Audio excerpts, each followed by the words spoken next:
se retrouve aujourd'hui pour le Greek Mythology Challenge organisé par Kimi Collection.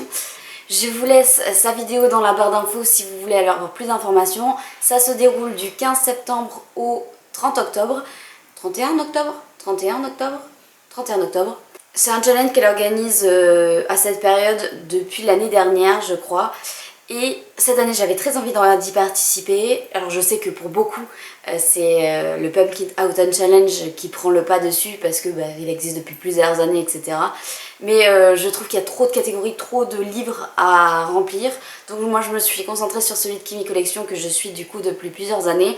Et j'avais vraiment envie de participer. Il y a donc 10 catégories et une catégorie bonus. Je vous présente au moins un livre par catégorie, peut-être deux parce que j'hésite. Et on commence tout de suite. La première catégorie était sur Circé, c'est une puissante sorcière de la mythologie grecque.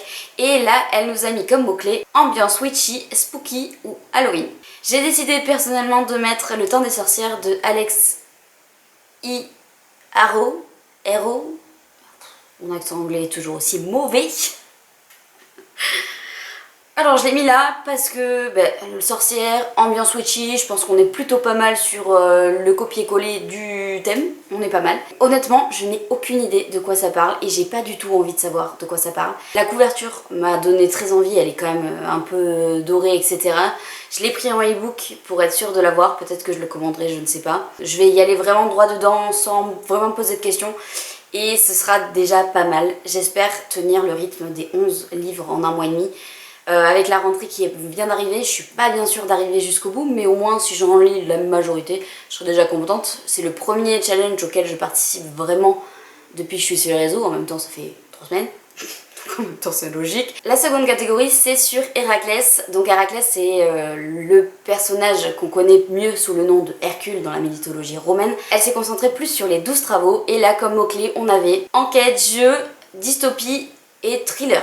Dans celui-ci, j'ai décidé de me caser Meurtre et tarte au citron, les enquêtes d'Anna Swanson. C'est le 4e tome, donc j'ai déjà lu les 3 premiers. C'est une saga de Cozy Mystery où on suit Anna qui est une pâtissière et elle tombe toujours sur des meurtres dans son petit village. Et elle essaye de les résoudre malgré les interdictions des policiers qui sont autour d'elle.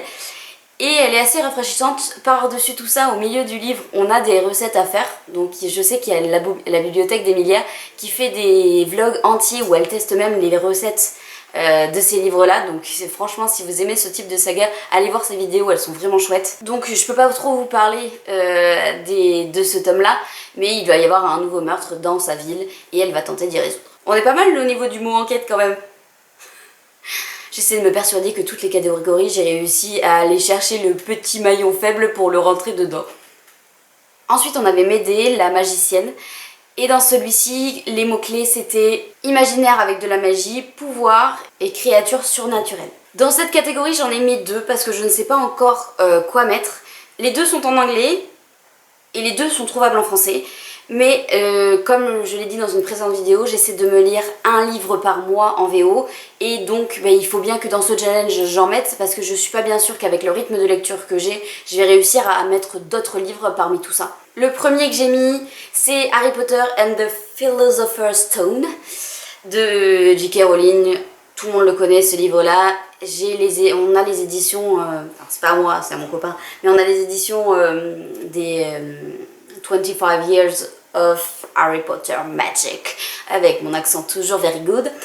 Je trouve que ces éditions sont absolument magnifiques, vraiment, il n'y a rien à dire, tout est un peu brillant, etc. Vraiment, je les trouve très très belles. J'ai dit que je voulais relire toute la saga et cette fois je voudrais la lire en anglais. Donc ce serait l'occasion, mais je ne sais pas encore si c'est celui-là que je vais sortir ou le 2e tome de Beast of Prey qui s'appelle Beast of Ruin, qui est aussi sorti chez De Saxus en français. Moi j'ai commencé du coup la saga en anglais, donc je la continue en anglais. Je l'ai acheté directement à Londres celui-ci, j'avais pris le tome 1 et le tome 2 quand je suis allée à Londres en février. Et j'ai adoré cette ambiance de culture africaine que je trouve assez rarement dans les livres que je lis en général. Et je trouve que c'est dépaysant. Et puis là c'est pareil, cette couverture, vraiment, l'oiseau qui est là, je le trouve magnifique. Enfin voilà.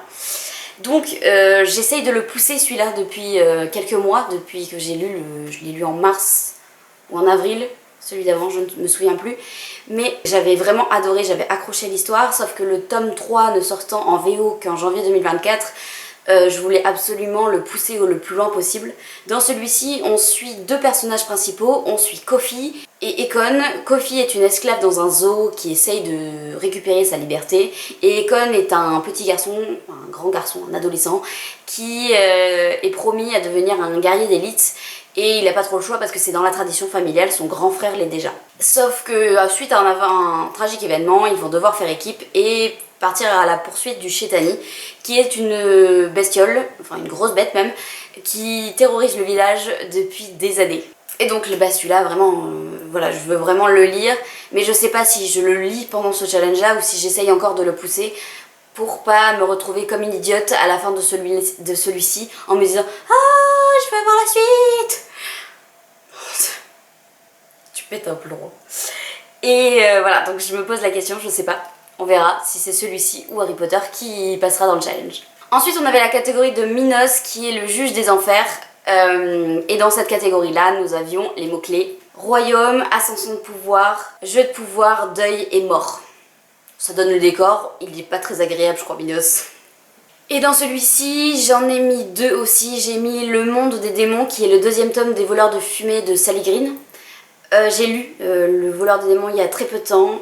Je pense que je vais laisser sa chance au second, même si le premier m'a laissé un avis très mitigé, mais je vous en reparlerai plus lors du bilan du mois de septembre. Dans celui-ci, on suit plusieurs personnages. Au début, on ne sait pas trop en fait ce qu'ils font là tous. Ils n'ont aucun lien les uns avec les autres, sauf qu'il va y avoir des événements qui vont faire qu'ils vont se retrouver tous au même endroit au même moment.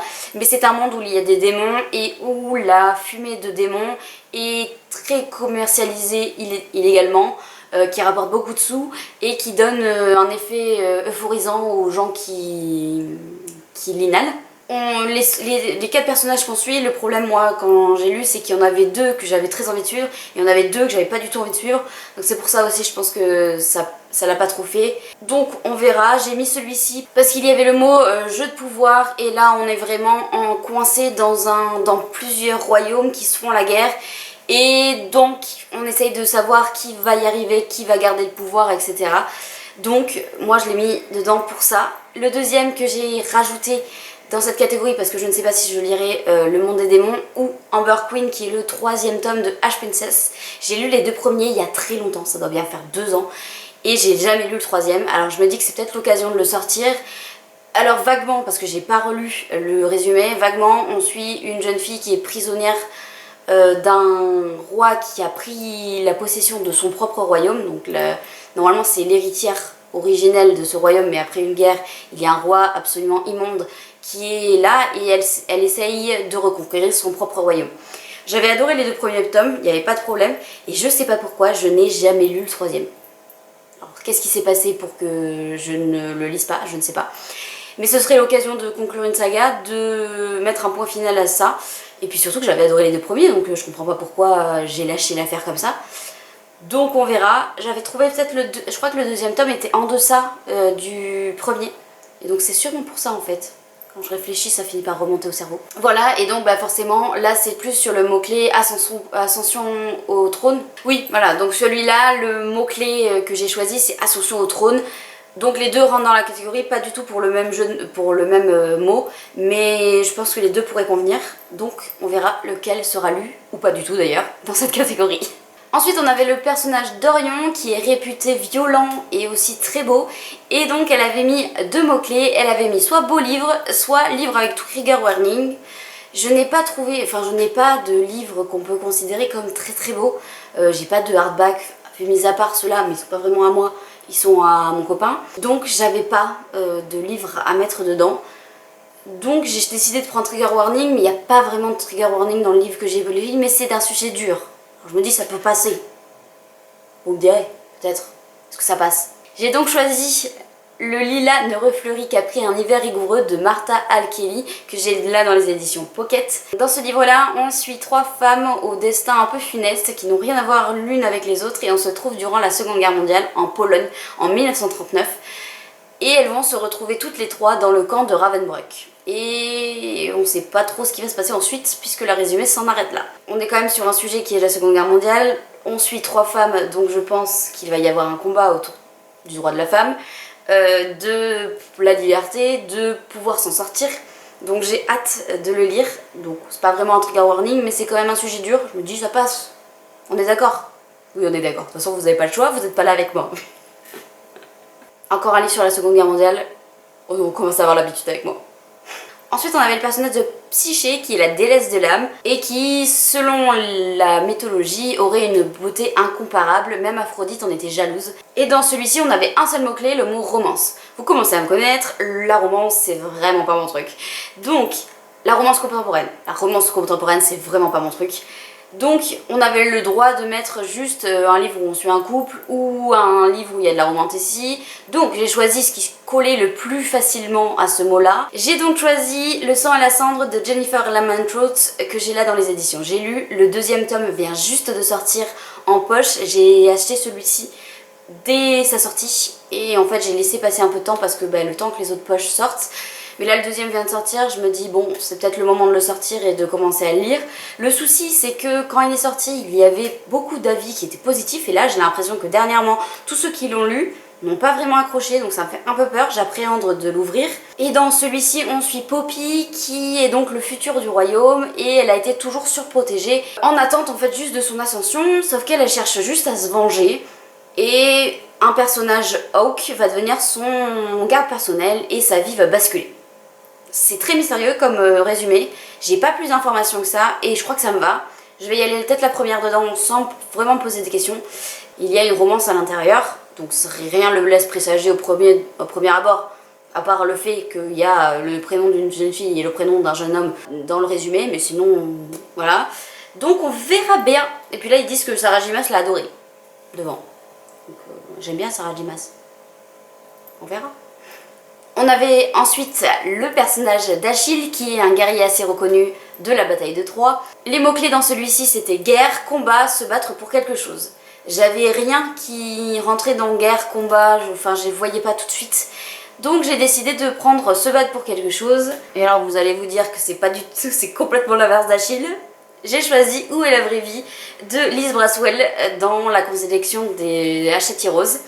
C'est donc un Twisted Tale sur Réponse et donc j'ai choisi celui-ci car Réponse se bat pour sa liberté et la phrase raccroche de celui-ci c'est « Et si la mère de Réponse avait bu la potion de la mauvaise fleur ?» Donc je pense que ça va être complètement différent de l'histoire qu'on connaît habituellement. Le souci avec Liz Braswell c'est que c'est à double tranchant, c'est soit j'adore, soit je déteste. Donc on verra bien. Et visiblement dans celui-ci au lieu d'avoir les cheveux dorés, elle a les cheveux argentés comme si c'était la lune, en rapport avec la lune parce que dans le Disney ses cheveux sont en rapport avec le soleil, c'est le sigle qu'il y a partout du royaume. Donc là ça a l'air d'être complètement l'inverse, on verra ce que ça donne. Ensuite on avait le dieu de Dionysos qui est le dieu du vin, de la fête, de la nature régénérée. Et là les mots-clés c'était tester un nouveau genre, c'était l'écologie et c'était... Et le dernier c'était Young Adult parce que elle a fait le rapport avec la fête c'est souvent les jeunes qui le font, même si ça se fait à tout âge et encore heureux. Mais elle est partie de ce point de vue là. Et moi j'ai choisi de tester un nouveau genre. Alors pas vraiment un nouveau genre, j'ai décidé de tester un nouveau support. Je n'ai jamais lu d'audiobook et ça va donc être une première pour moi. Je me suis mis sur Nextory pour prendre la suite de Vampiria de Victor Dixon. J'ai plutôt beaucoup aimé le premier et le 2e tome et donc là ce sera la conclusion de l'histoire, c'est la cour des ouragans. Dans le premier on suit Jeanne qui va voir sa mamie mourir d'atroces souffrances devant elle et elle va donc se faire passer pour une noble qu'elle va tuer, Diane de Gastefrisch, et elle va devenir la nouvelle pupille du roi, mais dans ce monde là le roi c'est toujours Louis XIV puisqu'il est devenu vampire. Et elle va donc essayer de s'infiltrer dans cette organisation pour faire tomber les vampires au plus proche. C'est une saga qui va comporter 4 trilogies je crois. Donc la première trilogie est terminée, le premier tome de la nouvelle trilogie Vampiria America vient de sortir et il y en aurait je crois 1 ou 2 autres trilogies après celle-ci. Donc je verrai ce que ça donne en audiobook, j'ai hâte de commencer et ça me permettra en fait, c'est que maintenant je travaille loin chez moi, ça me... enfin loin, Ça dépend c'est subjectif, ça dépend pour qui. Mais j'ai entre 35 et 45 minutes de trajet par jour et je me dis que écouter un livre audio tous les matins en allant au travail, ça peut être une bonne chose et ça me permettra de continuer à lire tout en ayant l'impression de ne pas perdre mon temps. Ensuite, on avait le personnage de Thésée qui est un héros légendaire, qui est un héros légendaire de la mythologie grecque. Et dans celui-ci, il fallait lire un livre classique ou un livre avec une hype. Elle a dit que ça pouvait être une hype actuelle ou un livre qui a eu une hype à un certain moment. J'ai donc décidé de me lire Absolu de Margot Dessen, qui a été publié chez Big Bang.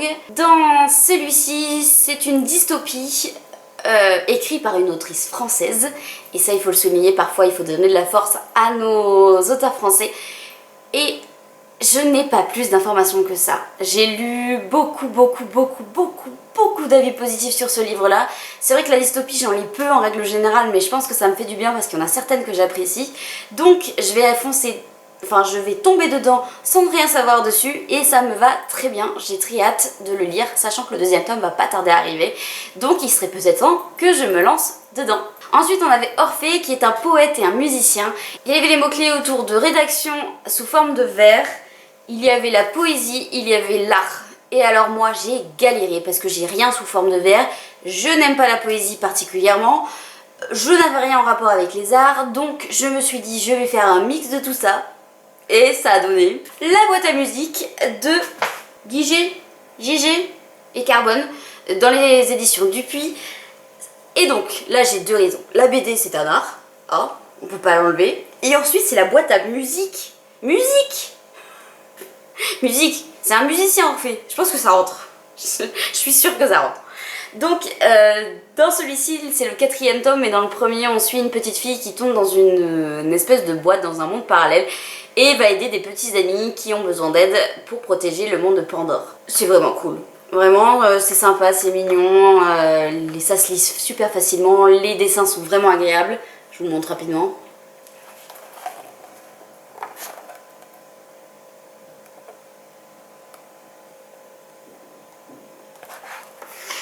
Voilà, donc ce sera le 4e tome, il y en a 5 en tout, j'ai hâte de savoir la suite de l'histoire de cette petite enfant. Et enfin le dernier qui est donc la catégorie bonus, on suit Ella qui est dans la série Witch and God, la première sœur qu'on suit et c'est une sorcière sans don.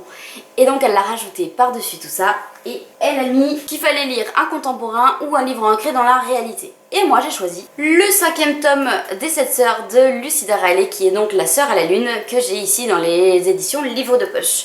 C'est une saga où je lis un livre par mois et j'adore. On suit en fait 6 sœurs qui se retrouvent au début du livre 1 à la mort de leur père adoptif et il leur laisse en guise de cadeau des coordonnées géographiques et une lettre permettant de remonter et de retrouver leur famille ou leurs racines. Dans le premier on suit Maya, dans le deuxième on suit Ali, dans le troisième on suit Star et dans le quatrième on suit Sissi et donc dans celui-ci on suit Tiggy qui est la sœur que pour l'instant je connais le moins parce que j'ai l'impression qu'on n'en parle pas beaucoup de celle-ci. Elle va atterrir en Espagne.